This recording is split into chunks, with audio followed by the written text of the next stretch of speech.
오늘은 누가복음 38번째 시간입니다. 변화산의 비밀, 워낙 유명한 사건인데요. 이 사건을 우리가 믿음 안에서 좀 나눴으면 좋겠습니다. 오늘 본문은 이렇게 시작합니다. 28절 한번 읽어볼까요? 오늘 본문 28절 시작. 이 말씀을 하신 후 8일쯤 되어 예수께서 베드로와 요한과 야고보를 데리고 기도하시러 산에 올라가사. 자, 오늘 본문의 문단의 시작을 이렇게 하고 있죠. 이 말씀을 하신 후. 그렇다면 중요한 포인트가 여기에 있어요. 이 말씀을 하셨다라는 겁니다. 이 말씀이 무엇인가?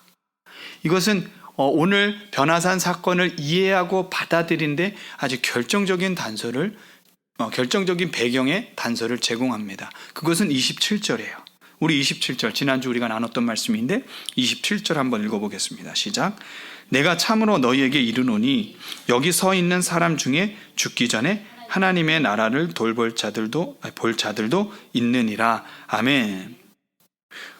여기 있는 사람들 중에 하나님 나라를 볼 자들도 있느니라. 오늘 변화산 사건을 이야기하는 거예요. 8일이 지난 후에 오늘 본문인 변화산 사건을 통해서 하나님의 나라가 실제적으로 어떠한 모습으로 임하는지를 오늘 베드로와 요한과 야고보는 그것을 보게 되었다라는 겁니다. 그런데 이 하나님의 나라를 볼 자들도 있느니라 이 말씀 이전에 어떤 일이 있었습니까? 베드로의 신앙 고백이 있었어요. 가이사라 빌립보에서 정치적으로 종교적으로 의미가 있는 그곳에서 예수님은 그들에게 너희는 나를 누구라 하느냐? 라는 질문을 던지시죠. 그것에 베드로가 아주 귀하고 놀라운 대답을 합니다. 주는 살아계신 하나님의 아들입니다. 마태복음에는 주는 그리스도시요 살아계신 하나님의 아들이니다. 와, 얼마나 위대한 고백인지 몰라요. 이 고백 위에 내가 내 교회를 세우리라. 마태복음에 그렇게 증거하고 있습니다. 그런데 그 고백이 끝나자마자 예수님께서 처음으로 첫 번째 당신이 이 땅에 오신 목적에 대해서 말씀하시는데 그것은 뭐냐면 고난의 종에 대한 이야기를 하십니다. 예수님께서 고난을 받으셔야 한다는 사실을 그들에게 처음으로 말씀하고 있는 거예요. 갑자기 충격이죠. 제자들이 생각했던 메시아, 제자들이 알고 있던 메시아의 모습이 아닌 거예요. 그러니까 당황스럽습니다. 그러니까 예수님의 뜻을 따르는 것이 아니라 예수님의 뜻을 거르는 행동을 합니다. 그것이 베드로의 반응이에요. 그럴 수 없습니다. 마태복음에 보면 항변하다라는 단어가 나오죠. 이 단어는 우리가 지난주에 배웠지만 저항하다 또는 대적하다라는 겁니다. 조금 전에 주는 그리스도시요 살아계신 하나님의 아들입니다 라고 고백했던 베드로가 저항하고 있는 거예요. 여러분, 그래요. 우리는요, 예수님은 하나님의 아들입니다. 그리스도입니다. 메시아입니다. 내 인생의 주인입니다. 라고 고백하지만 하나님의 뜻과 내 뜻이, 내 기대가 달라질 때는 어떻게 해요? 그리마옵소서.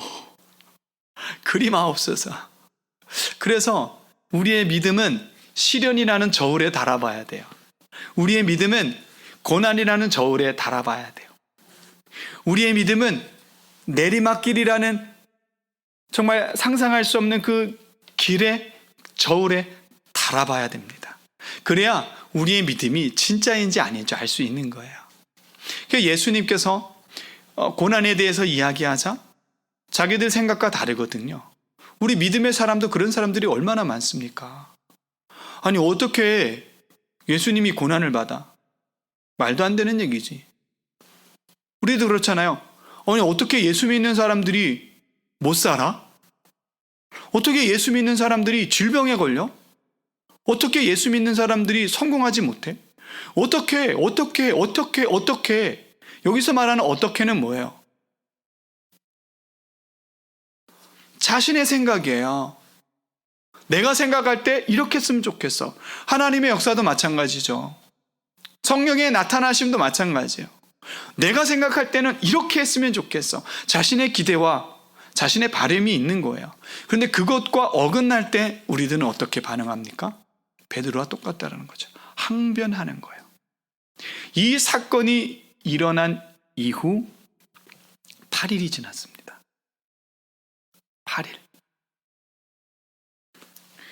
오늘 변화산을 다볼산이라고 말합니다. 다볼산은 그 가이사라 빌립보에서 이제 예루살렘으로 내려가는 길에 있어요. 다볼산에 올라가서 8일 거리가 아니에요. 8일 거리는 아닌데 8일쯤 되어서 그 다볼산에 예수님께서 올라가시는 거예요. 예수님께서 왜 올라가실까요? 예수님의 순환, 예수님의 뜻, 하나님의 뜻을 온전히 이해하지 못한 제자들을 배려한 것이죠.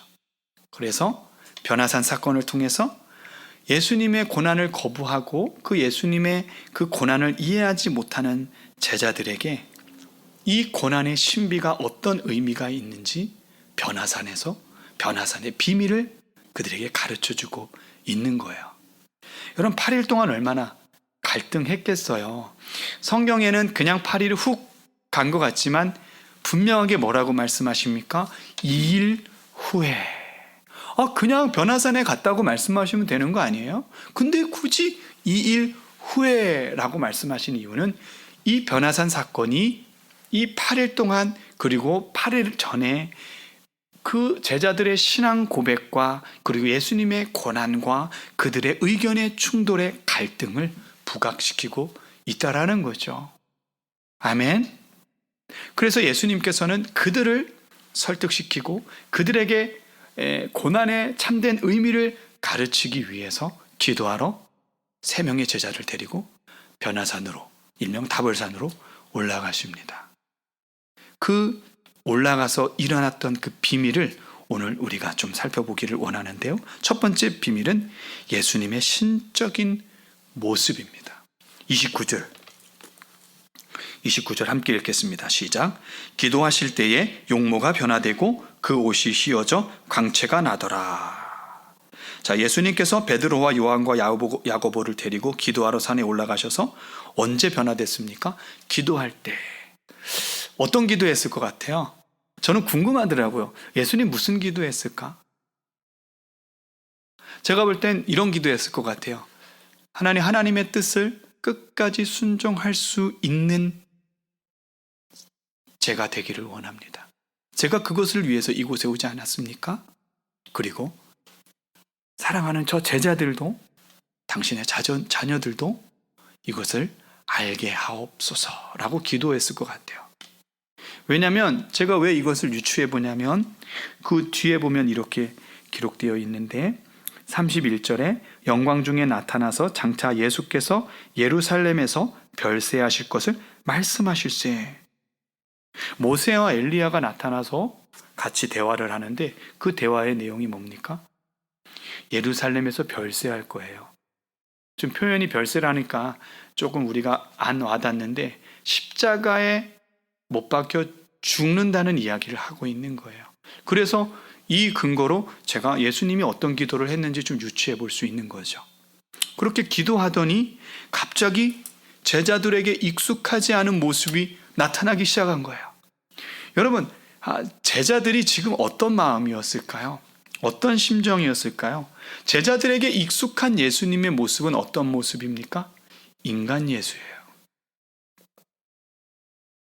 철저한 인간 예수입니다. 네, 기적도 행합니다. 병든 자도 고치고 물 위를 걷기도 하고 그리고 바다를 명하여 잠잠하게도 합니다.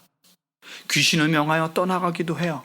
그런데 그 동시에 제자들이 3년 반 동안 예수님과 동고동락할 때 그들이 경험한 또 다른 예수님은 어떤 예수님인가? 가장 인간적인 예수라는 겁니다. 먹고 자고 볼 일도 봤겠죠. 그렇지 않습니까? 제가 처음에 신앙생활 할 때 목사님들 되게 거룩하게 저는 봤거든요. 신령한 사람들 막. 그랬어요, 진짜. 목사님들 하면 막 진짜 그림자도 안 밟고, 네, 목사님 이렇게 막 피하고, 그림자도 안 밟았습니다. 그만큼 그분을 하나님의 종으로 제가 이제 모신 거죠.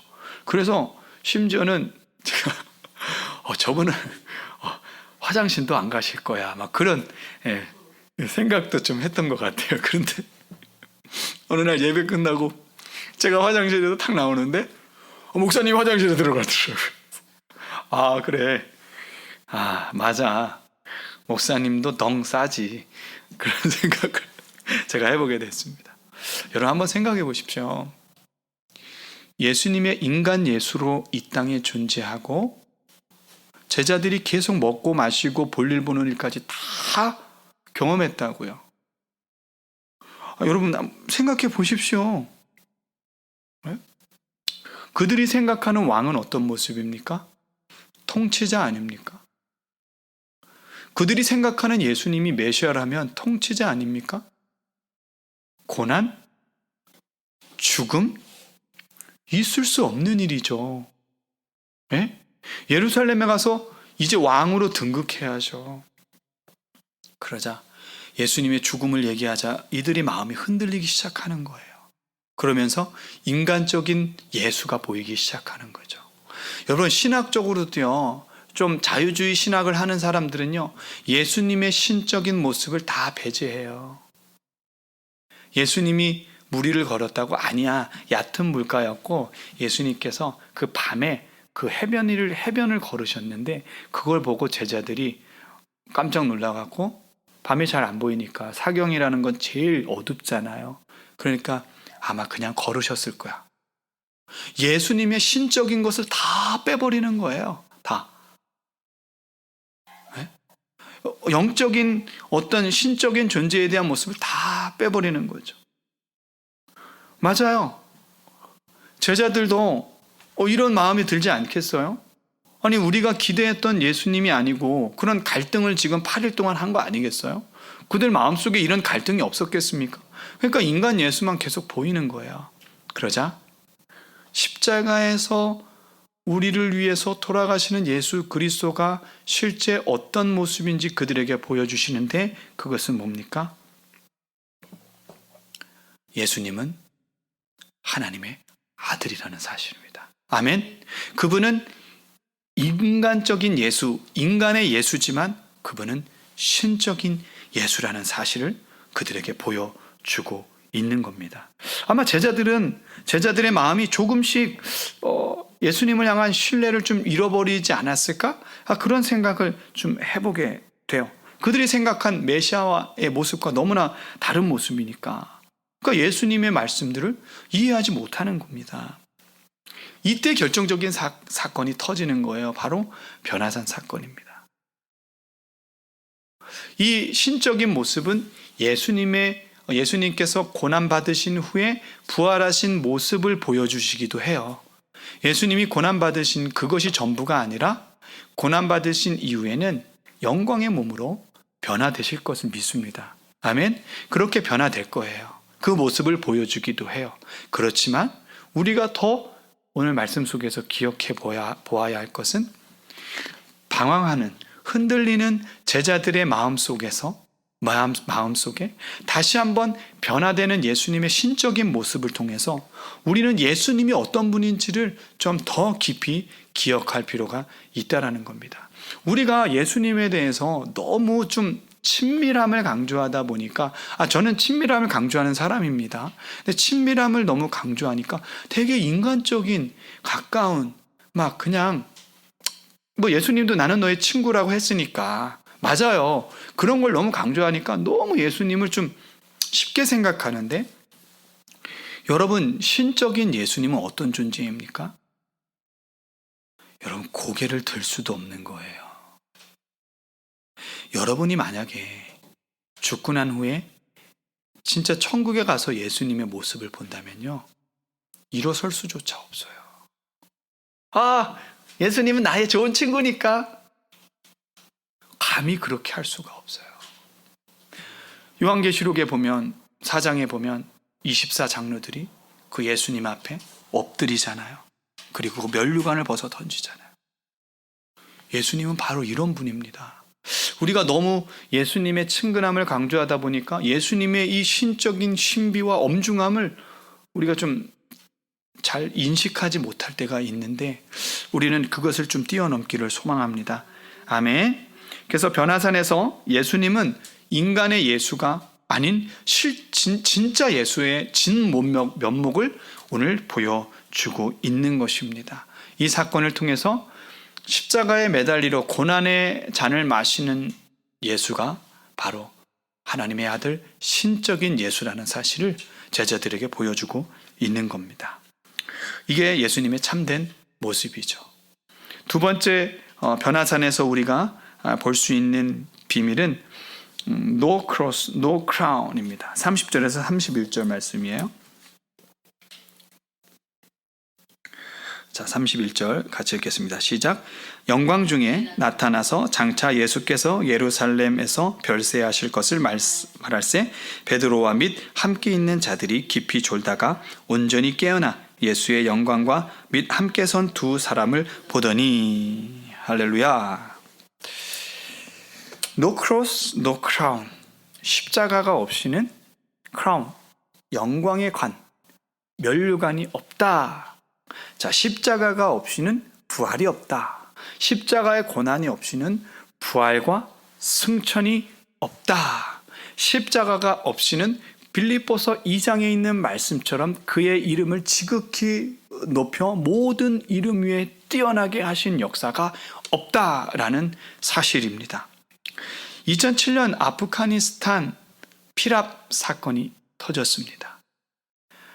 분당 샘물교회 청년부가 단기 선교를 갔죠. 봉사 이름으로 단기 선교를 갔습니다. 나라에서 가지 말라는 그곳에 그들이 갔습니다. 그리고 중간에 그들이 피랍되었고 2명의 순교자가 탈레반에 의해서 생겼습니다. 배영규 목사님은 목이 잘리는 순교를 당합니다. 그 당시 스토리에 그 사람들의 증언을 들어보면 그래요. 누군가 먼저 우리나라와 협상을 해야 하기 때문에 한 명씩 이제 참수를 하는데 어떤 집사님이 나이가 많기 때문에 내가 하겠다. 나는 많이 살았기 때문에 내가 하겠다라고 얘기했는데 배영규 목사님이 이렇게 이야기했다고 해요. 어디 집사가 목사가 순교하는 길을 막을 수 있느냐. 그래서 배영규 목사님이 그걸 밀치고 자기가 처음 순교의 자리로 갔다고 하더라고요. 사람들은 비난합니다. 지금도 아프가니스탄 피랍 사건을 검색해보면 어떤 이야기들이 있냐면 국가 예산의 손해, 기독교가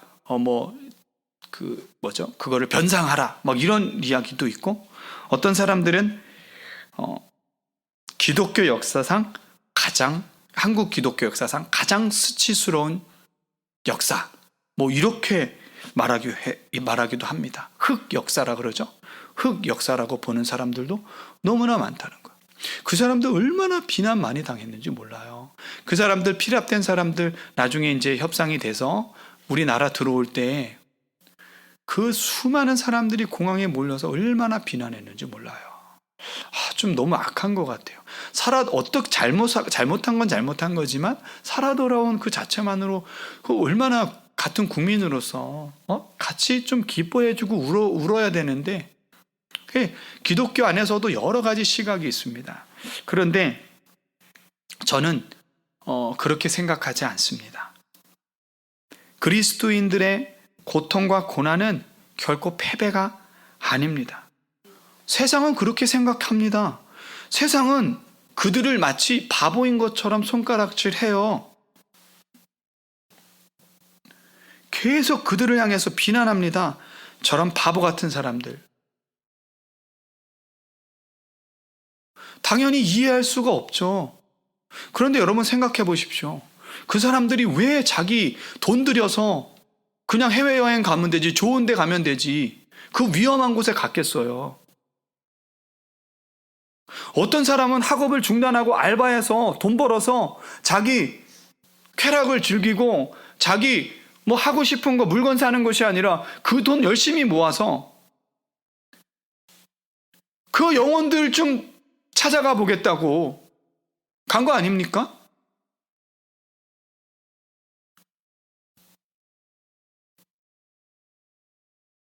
굳이 왜 거기까지 가겠어요? 세상은 비난하고 조롱하죠. 여러분, 우리 그리스도인들이 착각하는 게 있어요. 우리가 윤리적으로 온전해야 하지만 결코 세상에서 세상 사람들이 우리를 비난하는 거에 대해서 결코 자유할 수 없습니다.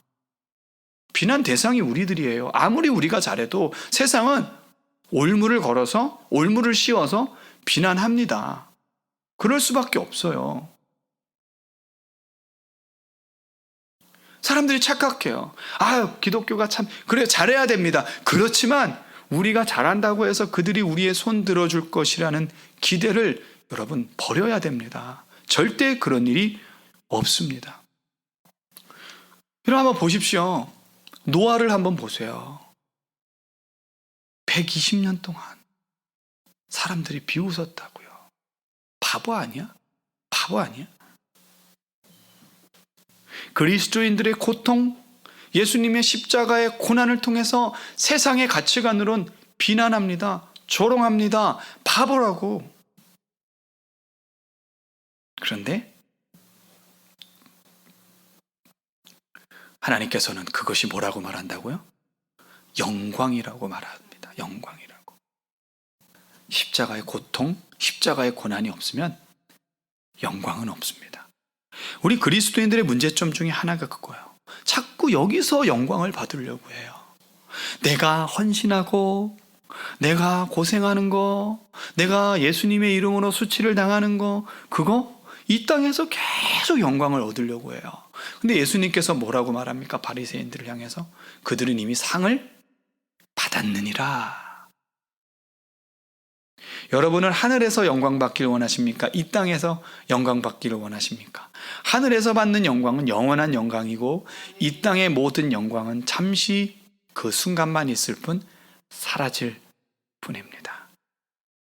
우리 운동선수들 보면 올림픽이나 뭐 이런 국제경기에서 완전히 막 금메달 따서 완전 피날레를 날린 영광스러운 그런 사람들이 있어요. 그런데 어떤 사람들 보면 그 영광 이후에 막 빚더미 앉기도 하고 막 피폐한 사람, 그 영광이 오래가지 않더라고요. 이 세상 영광은 그렇습니다. 그러나 하늘의 영광은 여러분 영원한 것입니다. 아멘. 이 고난을 통과해야 하늘의 영광이 있는 줄 믿습니다. 아멘. 그렇기 때문에 세상에서 비난을 받아도 가는 거예요. 복음 전하러.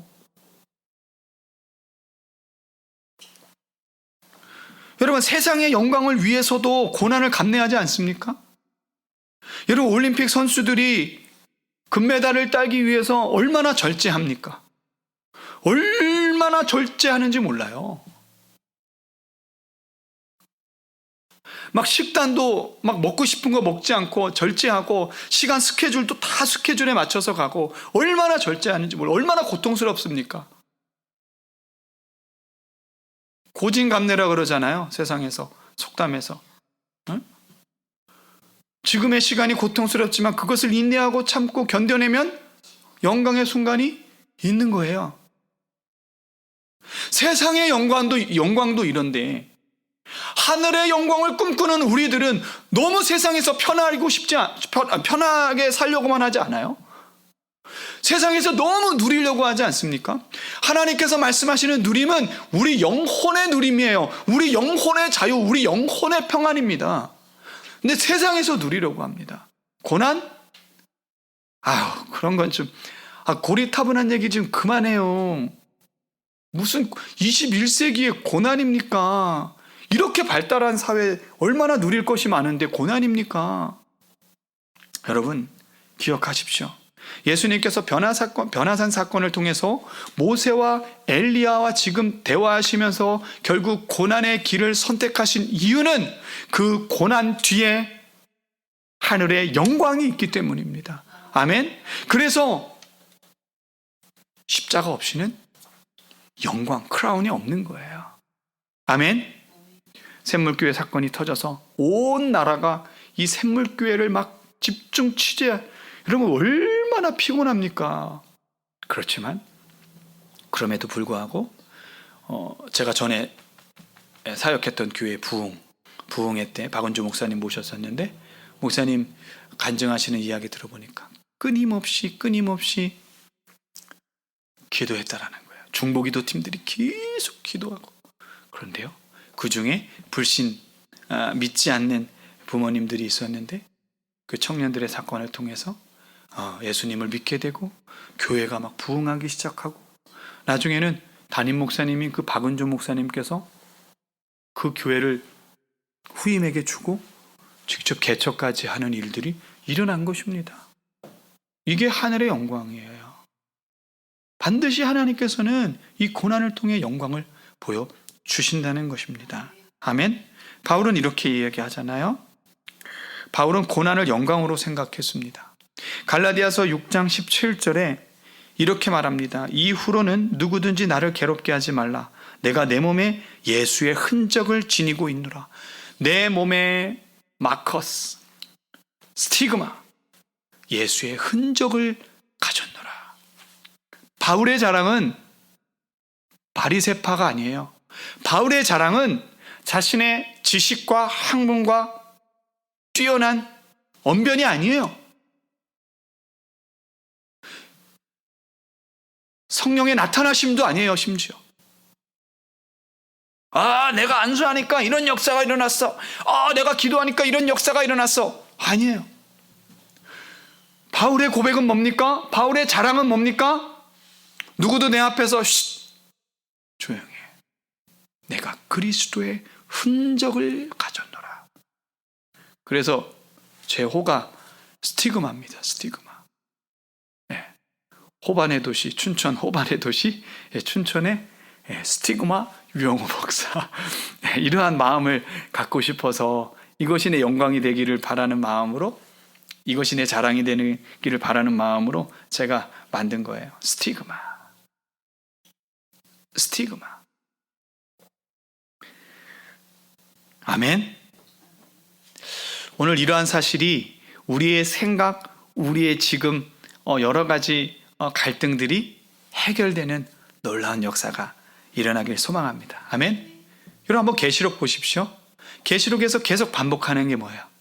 고난을 참는 자들, 고난을 인내하는 자들, 끝까지 그 믿음을 지켜내는 자들, 키핑하는 자들, 페이스풀, 신실한 자들.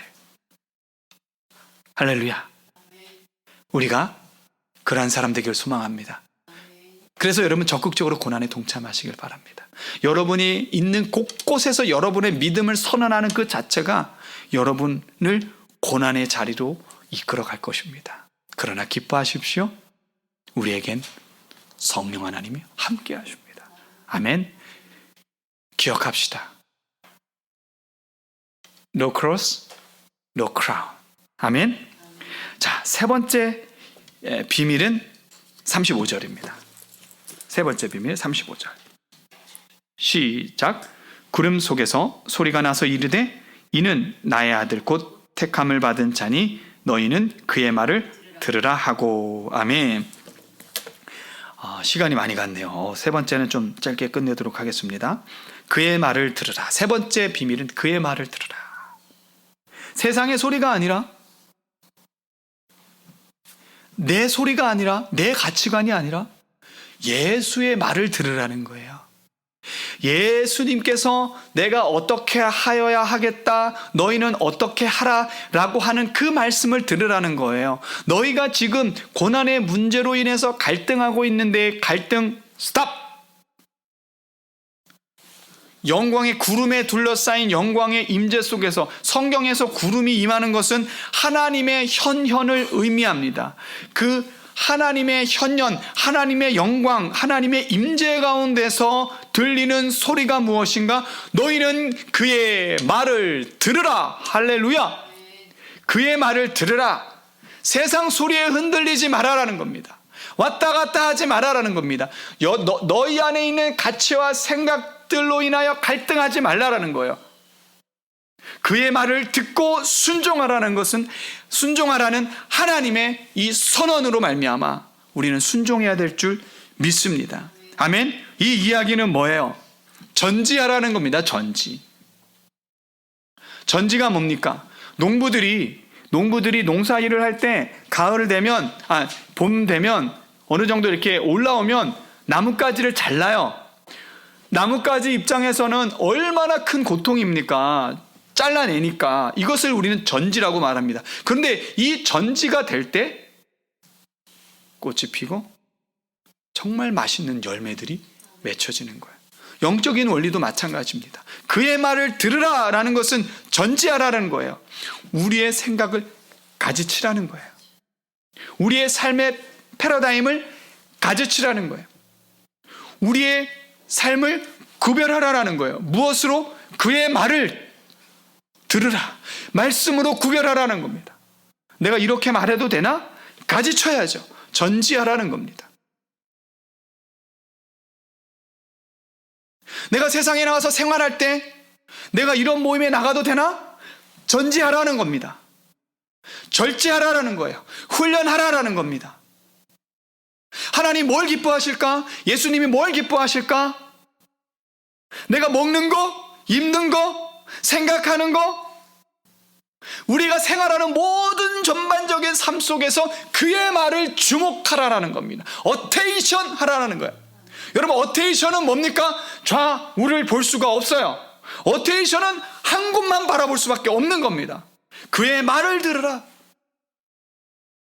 여러분, 우리가 곁눈질하고 고개 돌리고 세상 소리가 계속 들어오고 내 안에 욕망이, 생각들이 계속 일어나면 예수님께서 걸어가신 나를 부인하고 십자가를 지라 그 삶을 살 수가 없어요. 너희는 자신을 부인하고 나의 십자가를 져라. 제 십자가를 지고 따르라. 제자도 그 제자들을 이룰 수 없다는 겁니다. 세상이 보이는데 어떡해요? 내 속에서 자꾸 올라오는데 어떡해요? 어떻게 나를 부인합니까? 어떻게 십자가를 지고 갑니까? 방법은 하나예요. 어테이션. 너희는 그의 말을 들으라. 그의 말을 집중할 때, 예수 그리스도만을 집중할 때 예수 그리스도께서 말씀하신 이 고난의 잔을 이해할 수 있다라는 겁니다. 그리고 그 삶을 따라갈 수 있다라는 사실입니다. 아멘. 예수님께서 예루살렘으로 가는 길을 굳게 결심하신 그 의미를 이해할 수 있다라는 것입니다. 여러분, 세상의 가치와 소리를 오프하고 예수 그리스도의 말씀의 소리를 온하는, 마음을 온하는 저희들 되길 소망합니다. 여러분, 확고한 기준을 세우고 갈대처럼 흔들리지 말기를 소망합니다. 그리고 전지하십시오. 이제 말씀을 마치도록 하겠습니다. 오늘 말씀의 결론은 36절입니다. 36절에 이렇게 말씀합니다. 소리가 그침에 오직 예수만 보이더라. 제자들이 잠잠하여 그 본 것을 무엇이든지 그때에는 아무에게도 이르지 아니하니라. 소리가 그침에, 하나님의 음성이 그치고 안개가 걷히고 그들이 보인 것은 예수 그리스도만 보였습니다. 여기 오직 예수만 보이더라 할 때 이 보이더라라는 헬라어를 휴리스코라고 말합니다. 이 휴리스코라는 말은 찾다, 발견하다, 만나다 라는 표현이 있는데 이 배경은 지식적으로 깨닫는 거예요. 그리고 어떤 존재에 대해서 새롭게 발견하는 거예요. 여러분, 저는 이것이 의미가 있다고 생각합니다. 변화산 사건을 통해서 우리는 예수님의 존재를 새롭게 봐야 합니다. 그리고 고난의 잔의 의미를 우리는 새롭게 인식해야 합니다. 우리와 너무나도 친근하고 가깝고 인격적이고 가까웠던 그 인간적인 예수가 사실은 하나님의 아들, 또는 삼위일체 하나님이라는 사실을 우리는 깨달아야 합니다. 인식해야 합니다. 새롭게 발견해야 합니다. 이것을 우리가 깨달을 때만 우리들의 삶 속에서 예수 그리스도만 보여야 우리가 영광의 길을 갈 수 있는 것입니다. 우리 눈에 예수 그리스도만 보여야 절제된 삶을 살 수 있는 겁니다. 가치 있는 삶을 살 수 있는 겁니다. 여러분, 우리가 고난을 만날 때, 우리가 때로는 많은 인생의 어려움들을 당할 때, 여러분, 변화산 사건을, 변화산의 비밀을 기억하십시오. 예수만 보이더라. 세상의 것 다 갖고 있으면요, 예수님이 보이지 않습니다. 예배하러 이 자리에 와도 보이지 않아요. 고통 속에 있어도 그냥 계속 고통만 당하는 거예요. 그러나 우리가 고통 속에 있을지라도 구름이 걷히고 예수만 보이더라. 예수만 보이는 역사가 일어나길 소망합니다. 사실 저 질병이 있습니다. 저는 루마티스라는 질병이 있어요. 지금도 맞는 약을 찾기 위해서 계속 병원에 다니는 중입니다. 제 질병이 지금 무려 10년 이상 이 질병을 제 몸에 달고 삽니다. 이 고통만 생각하면요, 원망 불평밖에 안 나오죠. 왜 당신의 종으로 부르셔서 이 고통의 시간을 걷게 합니까? 도대체 하나님 왜 이러세요? 내 자아는 계속 원망과 불평이 일어나죠. 그런데 그 고통 속에서, 그 아픔 속에서도 여러분, 예수를 보일 때, 예수를 볼 때, 예수가 보이기 시작할 때, 그 예수 그리스도의 십자가의 고난이 보이기 시작할 때 감사가 나오는 거예요. 할렐루야. 그 고난을 통해 기쁨이 나오는 거예요. 세상의 소리 하나도 안 들리는 거예요. 세상 사람들이 목회자가 무슨 질병에 걸려서 저래 비난하는 소리, 이상한 소리들이 다 들리지 않는 거예요. 오직 영광의 예수 그리스도만 보이는 겁니다. 아멘. 오늘 우리가 이러한 믿음의 사람 되기를 소망합니다. 변화산에서 변화하신 영광의 예수 그리스도를 바라보는 우리 모두가 되기를 소망합니다. 아멘. 그리하여 이 믿음으로 말미암아 우리 인생에서 만나는 이 수많은 어려움들, 인생에서 만나는 이 수많은 아픔과 상처와 억울함과 이 모든 아픔들을 뛰어넘을 수 있는 예수 그리스도만 주목할 수 있는 우리 모두의 삶이 되기를 예수님의 이름으로 축복합니다. 아멘. 기도하겠습니다. 참 좋으신 아버지 하나님, 감사합니다.